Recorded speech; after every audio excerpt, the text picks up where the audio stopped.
Hello friends, मैं हूं आपका दोस्त असीमानंद और आप देख रहे हैं आपका अपना यूट्यूब चैनल हमारी बगिया। दोस्तों, बहुत ही सुंदर गार्डन मैं आपके लिए आज लेकर के आया हूं और जिनका ये गार्डन है उनका एक वीडियो इससे पहले भी आप देख चुके हैं। जी हाँ, मैं बात कर रहा हूं रूपम भारती जी के, जो कि झारखंड के देवघर में रहती है और बाबा बैद्यनाथ मंदिर के पास में ही उनका घर है। दोस्तों, देखिए कितनी खूबसूरती से उन्होंने कट्टे का यूज़ किया है फूलों के पौधे को लगाने के लिए। और इससे पहले के वीडियो में तो मैंने आपको उनका सीजनल जो फूल है वो दिखाया ही था, लेकिन आज के वीडियो में जो चीज़ें हैं मोस्टली जो वेस्ट मटेरियल का यूज़ किया है उन्होंने और जो परमानेंट पौधों को लगाया है और उनके छत में जो सजावट उन्होंने की है, तो उस वीडियो को आपके सामने लेकर के आया हूँ। दोस्तों, देख ही पा रहे होंगे कि डिज़ाइनर गमले भी उन्होंने बनाए हैं खुद अपने हाथों से पुराने वेस्ट कपड़े का यूज़ करके, और इसमें उन्होंने यूफोर्बिया मिली को लगा दिया है। यूफोर्बिया मिली में न ज़्यादा पानी की ज़रूरत होती है न ज़्यादा निराई गुड़ाई की, अपने आप फूल इसमें हमेशा आते रहते हैं। दोस्तों, इसके अलावा नीचे भी आप देख पा रहे होंगे कि फलों के कैरेट का यूज़ किया गया है और उसमें जो ग्रीन नेट के टुकड़े बचे हुए थे तो उस तरह के टुकड़े लगा दिए, कहीं आलू की बोरी जो है वो जो है उसका यूज़ किया। तो इस तरह से कोई भी कट्टे वगैरह आप इसमें लगा करके जो फल के कैरेट या सब्जियों के कैरेट है उसका भी यूज़ कर सकते हैं। कुछ गमले जो इस तरह से रेक्टेंगल शेप में है तो उसको भी छत की जो बाउंड्री वॉल होती है तो उसके ऊपर रख दिया। साथ ही ये जो पौधा आप देख रहे हैं ये मरुआ तुलसी कहते हैं। इसके रहने से जो मधुमक्खी है, तितली है, वो इसके गंध से बहुत ज़्यादा आकर्षित होती है। तो गार्डन में एक मरुआ तुलसी भी आप ज़रूर लगाएं और स्वास्थ्य के लिए भी काफ़ी फ़ायदेमंद है। इसके बीजों का और इसके पत्तों का यूज़ आप कर सकते हैं, अपने चाय में डाल करके इसको पी सकते हैं। स्वाद भी बढ़ता है और सेहत के लिए भी अच्छा होता है। दोस्तों, जो काले रंग के तसले आते हैं 50-60 रुपए में हमें मिल जाता है और नॉर्मली जो फेरी वाले होते हैं वो भी आते हैं कई बार हमारे घरों के आसपास, तो वो इन चीज़ों को रखते हैं। उनसे लेकर के आप इनको भी पॉट के रूप में यूज़ कर सकते हैं। दोस्तों, देखिए पोइनसेटिया का भी पौधा कितना सुंदर लग रहा है। यहाँ पर पूरी तरह से फूलों से भरा हुआ है और प्लास्टिक के जो बाल्टी है उसी में ही ये भी लगा हुआ है। तो इस तरह से पुराने बाल्टी का भी आप यूज़ कर सकते हैं, तसले का यूज़ कर सकते हैं, घर के पुराने बर्तनों का यूज़ कर सकते हैं। और यहाँ पर देखिए एक आइडिया और हमें मिलता है रेड और वाइट कलर का। तो रेड और वाइट कलर के जो फूल हैं वर्बिना के वो एक ही साथ एक ही टब में लगाए गए हैं, जिसका कलर कॉम्बिनेशन इतना सुंदर लग रहा है आपस में मिल करके।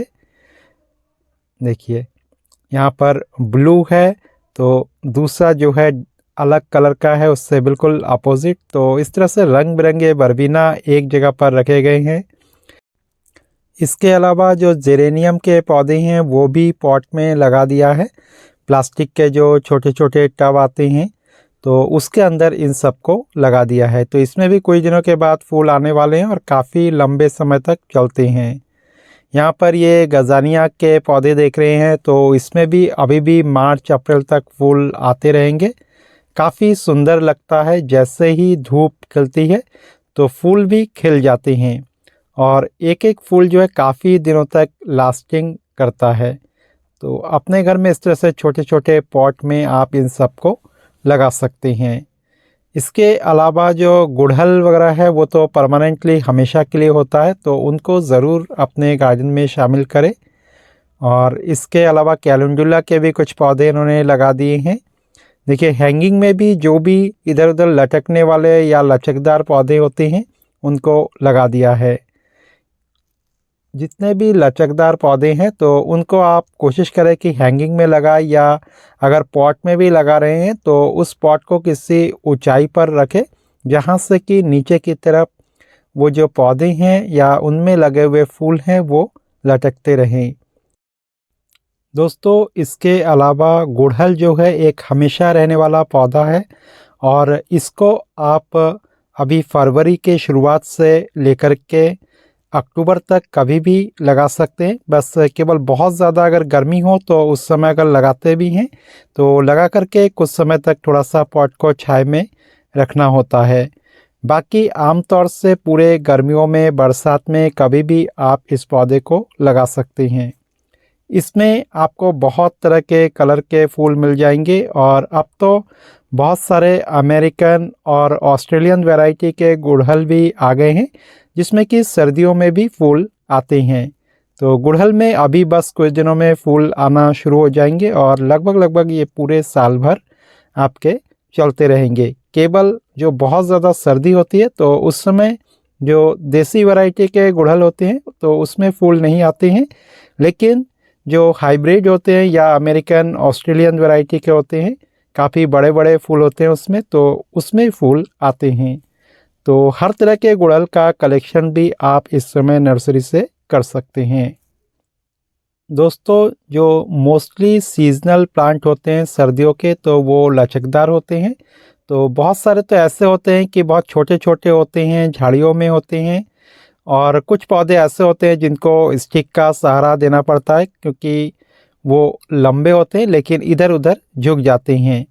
तो पौधे के अनुसार उनको सहारा भी दीजिए और उनको हैंगिंग में भी कीजिए, लेकिन अपने गार्डन में जो हार्डी प्लांट है उसको अवश्य रखिए जो कि परमानेंट प्लांट होते हैं मोस्टली, और उसमें जो है हमेशा आपके गार्डन की खूबसूरती बरकरार रहेगी। हार्डी प्लांट में गुड़हल का तो नाम मैंने लिया ही, इसके अलावा बोगनवेलिया को आप लगा सकते हैं, कनेर के पौधों को लगा सकते हैं, चांदनी के पौधे को लगा सकते हैं, इसके अलावा अलमांडा के पौधे को भी लगा सकते हैं। देखिए कितना अच्छा झूला भी लगा हुआ है यहाँ पर, और बहुत सुंदर तरीके से हर एक फूल को छत के किनारे किनारे से सजा दिया है। और यहाँ पर बैकग्राउंड में दीवार जो है प्लास्टर नहीं है तो सामने इस तरह से ग्रीन नेट लगा करके उस दीवार को कवर कर दिया और उसके सामने ये फूलों के पौधे रख दिए जिससे कि बैकग्राउंड इसका अच्छा लगे और उसके कारण जो पौधे हैं वो भी अच्छे लगे। तो इस तरीके से यहाँ से आइडियाज़ आप ले सकते हैं। बहुत सारे जो जेट प्लांट है वो भी लगा दिए हैं, और बिल्कुल जो गमले 20 रुपए के आते हैं, बहुत पतले पतले होते हैं हालांकि, लेकिन काफ़ी दिनों तक लास्टिंग करते हैं अगर आप ज़बरदस्ती उसको चाकू वगैरह से ना फाड़े तब। तो इस तरीके से आप भी बना सकते हैं अपने गार्डन को। अपने गार्डन में जो भी आप बनाना चाहे पूरे छत में एक कोने को थोड़ा सा आप खाली रखें एक जगह जहाँ पर कि एक दो कुर्सियाँ आप लगा सकते हैं या एक टेबल लगा सके, और बाकी का एरिया आप गार्डनिंग के लिए चूज़ कर सकते हैं।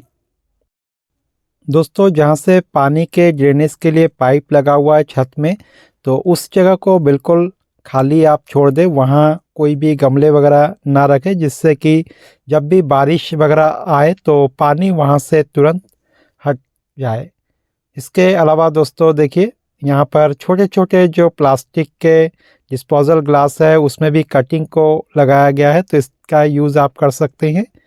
यहाँ पर जो बरबीना के पौधे हैं वो डिज़ाइनर पॉट में लगा दिया है जिनको कि खुद उन्होंने तैयार किया है। और ये देखिए टिकोमा या येलो बेल जिसको कहते हैं, कई लोग गौरी चौरी कहते हैं, तो उसके भी एक प्लांट को लगाया है। और यहाँ पर भी देखिए कितने अच्छे हो रहे गमलों में। ये जो फूल है छोटा सा एक अंदर से निकल भी रहा है फूल। तो इस तरीके से बहुत सारे जो पौधे हैं केवल बीजों को बिखेर दिया और उससे जो है इस तरीके से तैयार हो रहे हैं। दोस्तों, अक्सर हम जिन चीज़ों को फेंक देते हैं या जला देते हैं या कबाड़ वालों को दे देते हैं, तो इन सब चीज़ों का इस्तेमाल करके रूपम जी ने बहुत अच्छी गार्डनिंग की है। और अगर आप उनके गार्डनिंग को और डिटेल में जानना चाहते हैं तो रूपम जी का एक यूट्यूब चैनल है जिसका नाम है गार्डनिंग वर्ल्ड DGR। तो उस चैनल में आप जा सकते हैं और रूपम जी के गार्डन को और अधिक देख सकते हैं।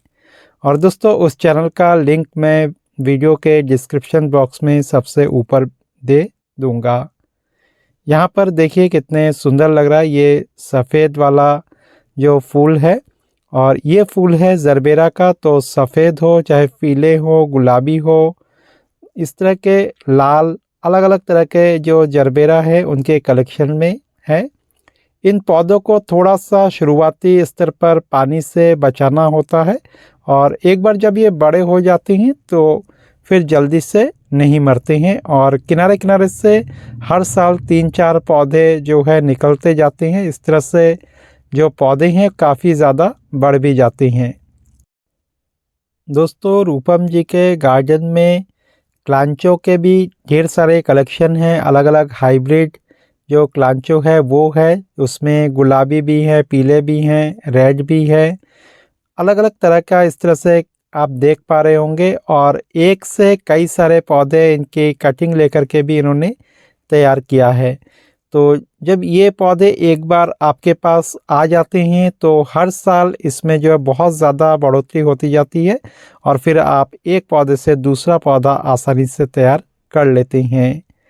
जिन पौधों को पानी से नुकसान होता है तो ऐसे पौधे में बीच बीच में थोड़ा सा फंगिसाइड का यूज़ करना चाहिए, उससे जड़ें उससे अच्छी रहती है। और इसके अलावा उसकी मिट्टी भी ऐसी बनानी चाहिए जिससे कि जो पानी है बिल्कुल ना रुके और तुरंत से ड्रेन आउट हो जाए।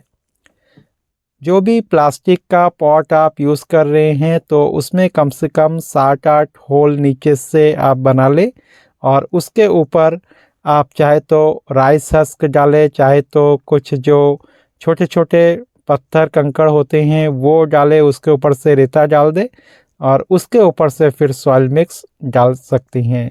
तो इस तरह से जो मिट्टी है उसमें से सारा पानी जो है नीचे से ड्रेन आउट हो जाएगा। और इसके अलावा जब भी कभी गमले की मिट्टी बनाए तो मिट्टी को काफ़ी हल्का बनाएं, और अगर देखें कि आपके मिट्टी में पानी रुकता है तो मिट्टी में चाहे तो आप थोड़ा सा कोकोपीट मिला दें या लकड़ी का बुरादा मिला दें, और बाकी की मात्रा गोबर की खाद या किचन वेस्ट का खाद या केचुए की खाद इन सबको आप लेकर के मिला सकते हैं। तो जो किचन वेस्ट है या केचुए की खाद है लगभग 30 से 35% तक आपके मिट्टी में हो, और बाकी का जो है रेता और मिट्टी आप दोनों मिला करके देख ले, रेशियो बना ले। क्योंकि मिट्टी कहीं रेतीली होती है तो कहीं पर जो है बिल्कुल जो है रेतीली नहीं होती और पानी को बहुत ज़्यादा पकड़ करके रखता है। तो अपने वहाँ के मिट्टी के हिसाब से आप मिट्टी को भुरभुरा बना लें और उसी मिट्टी का यूज़ फिर गार्डनिंग में करें। दोस्तों अगर आप नए गार्डनर हैं या गार्डनिंग का बहुत ज़्यादा एक्सपीरियंस नहीं है तो कभी भी ऑनलाइन पौधे ना मंगाएं, उससे काफ़ी नुकसान हो सकता है। पौधे ऑनलाइन में आते आते काफ़ी ज़्यादा डैमेज हो जाते हैं, और फिर उनको कैसे रखना है, किस तरह से रखना है, अगर इसकी नॉलेज आपको नहीं होगी तो फिर जो भी पैसा है और जो पौधा है पूरा का पूरा वेस्ट हो जाता है। इसलिए इसमें सावधानी बरतें और आसपास की जो नर्सरी है उसको ज़्यादा महत्व दें, वहीं से पौधे कलेक्ट करें। और इसके अलावा आस पड़ोस में भी आपको बहुत सारे पौधे मिल जाते हैं, तो वहाँ से ला करके आप लगा सकते हैं। गार्डन खूबसूरत केवल आपके लगाने के ढंग से लगता है और गार्डन में कितनी सफाई है इससे लगता है। तो गार्डन के सफाई का ध्यान रखें और कोशिश करें कि गार्डन को बिल्कुल सहज बनाएं जिससे कि ज़्यादा परेशानी ना हो। उसके साफ़ सुथरा अगर आप रखना चाहते हैं तो उस व्यवस्था में कहीं भी अड़चन ना आए। पानी के ड्रेनेज का अच्छा ख्याल रखें। कभी भी कबाड़ वगैरह अपने छत पर इकट्ठा ना होने दें। रोज़ाना सूखे पत्तों को कलेक्ट करते रहे और छत के ऊपर ही कोई ड्रम या डस्टबिन रखें, उसी में उन पत्तों को डालें। तो इससे जो है खाद भी आपके उन्हीं पत्तों से फिर तैयार होती रहेगी। जितने भी फूलों वाले पौधे हैं या फलों वाले और सब्जियों वाले पौधे हैं, तो लगभग सभी को धूप की आवश्यकता होती है। इसलिए जिस एरिया में धूप हो तो उस जगह पर ऐसे पौधों को रखें, और जहाँ पर छाया रहती हो तो वहाँ पर केवल जो पत्तेदार सब्जियां हैं या जो पत्तेदार शोदार जो पौधे आते हैं खूबसूरत पत्तों वाले, तो उन्हीं को ही आप वहाँ पर रखें, तो इससे पौधे आपके अच्छे चलेंगे।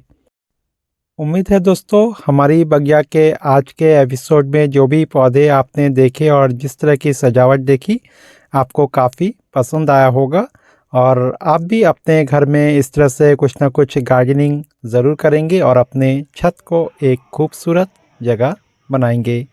आज के लिए बस इतना ही। फिर मिलते हैं एक नए वीडियो में। तब तक के लिए दीजिए विदा और देखते रहिए हमारी बगिया। नमस्कार।